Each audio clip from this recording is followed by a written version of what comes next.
Welcome to our Energy Connect studio at ADIPEC 2022. I'm delighted to have again sitting next to me John Gilley, CEO of Kent. Thank you very much. Lovely to be with you again, Julian. Yeah, really great to have you back in the studio.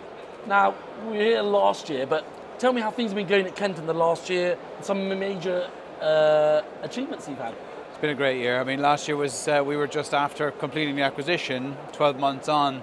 Our backlog has ballooned. We're probably going to end the year at a backlog of 1.4 billion. Wow. Far surpasses any of the kind of predictions that we would have had. We've had some fantastic awards, the FAST project up in the UK. We've been awarded the EPCM, which is a groundbreaking contracting model for ADNOC here, EPCM for BAB. It's a fantastic project. It's been really good. We're finished with integration. We've put all of our strategies out. We've launched our sustainability strategy. So all of the pieces of the puzzle, all the pieces of the jigsaw have now fallen together, and on we go from there, basically. Well, John, that's great to hear. And then, as I said, go on from there. I mean, on from there. You can feel how busy it is here. The growth in this area in the UAE, you can just see it.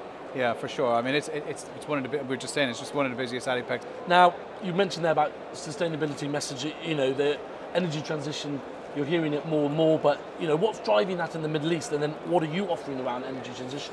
Yeah, I mean, so you know, kind of talk about the energy trilemma, yeah. So, conventional energies, green energies versus energy security. The beauty about the Middle East is it's low carbon intensity, low lift cost, and really we're doubling down on that to support our clients. But all of the projects that we're doing have an energy transition aspect to them, right? It's talking about what Dr. Sultan said, maximum energy, minimum emissions, yeah? So even this BAB project, a large portion of it is actually capturing carbon and re-injecting. Right. So absolutely every sector that we're working in has got some element of reducing emissions to it, apart from the studies, the type of studies that we're doing where we're bringing, like expertise from countries like the UK in terms of, I suppose offshore wind is not really going to work in the Middle East, but certainly hydrogen and carbon capture will.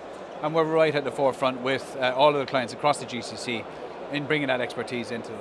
Well, that's really good to hear. Now, and I think that's one of the things we discussed last time about Kent, about having your global presence, but also you can bring all your experts into whatever is needed in whichever region. For sure. I mean, countries like the UK, Europe, maybe to a lesser extent the US, kind of are far advanced in terms of policies, regulations to allow these types of projects to go ahead. The Middle East is lagging behind that, right?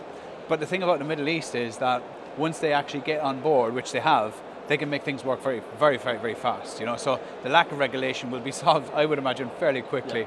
Because it's just a smaller type of a government that's involved to make these types of decisions quickly in an agile way. Now, we're coming up to the end of 2022, and you said all the pieces are coming together. What's your sort of, not outlook for the industry, but outlook for Kent for next year? What have you got any priorities, or what are you focusing on? I mean, you mentioned a big ADNOC project, but other... Yeah, we're really busy in Abu Dhabi now. We're taking more office space, so it's a real growth area for us. Massive growth area for us as well in Saudi Arabia. We just got announced as an EPC champion and a joint venture with NESMA. Okay. Our work in Saudi is growing exponentially, and across all of the Middle East, but also Asia Pacific as well. We see that growing quite substantially, especially in Australia, and then in the Americas we're involved in Canada LNG. We're still on the lookout for some more technical capability. I know some people in the company would kill me for saying that we're actually going to go and do another acquisition.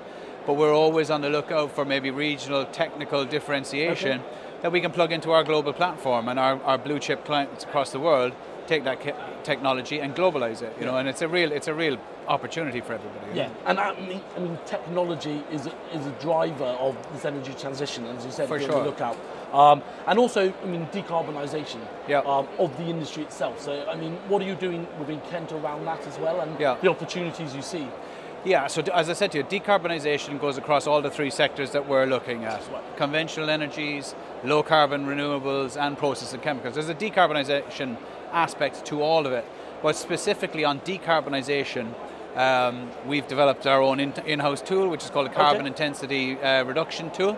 And it's basically a process, I'm going to get really geeky now, but it's a process engineering tool which is linked to the economics. So when you're at concept stage of a project, we can come in with this tool, this bespoke tool that we've designed, to advise the clients what's the best way of building this plant before you actually go and build it and then have to try and rectify it later. So we're advising really at the outset of it, and it's a cool tool, and it's won awards back in the UK for its ingenuity and its genius for it. So we'll spread that tool here, and we're already getting traction in the Middle East for it. Well, that is really good to hear. And you know, just before we go, what's been your highlight of the ADIPEC so far? I was on a panel discussion this morning with Bob Dudley, actually, who's a charming guy, the ex-CEO of BP, and it was an amazing discussion, really, that we had. It was a really rich discussion. Sometimes these panels can be a little bit stiff, but we talked about how to attract the best talent into this industry, you know, especially the younger generations. And in the end of the day, I think we all concluded that this is the greatest challenge of our life. This is the biggest challenge of a lifetime. That's our purpose at Kent. So, you know, who wouldn't want to work in this industry at a time where you're actually going to solve the greatest challenge in your time for future generations? I mean, it's groundbreaking. So, come on in, join Kent. We are resourcing, or increasing our manpower exponentially. Oh. When I spoke to you last year, we put the acquisition together. It was 10,000 people. We've increased it by 3,000 over the year. Wow. And we're still going up. So we're really looking for fresh, new, technically capable engineers, especially, you know, as diverse as we possibly can. We've just launched our sustainability strategy, which is a thing of beauty, and I'd ask anybody looking to actually go and visit our website to look at it. It really is something special, and we're really looking at trying to create a workplace where everybody can bring their entire selves, their whole selves to work. Because that's the mirror that you find in community, and it's with that mix of people that we'll all put our heads together and solve this greatest challenge of our time. Well, John, I love the enthusiasm, and you all heard it here. Kent is on the hire. KentPLC.com. Lovely to talk to you again, Julian. Yeah, I really appreciate it, and hopefully see you soon again. Very good, mate. Very good. Thank you.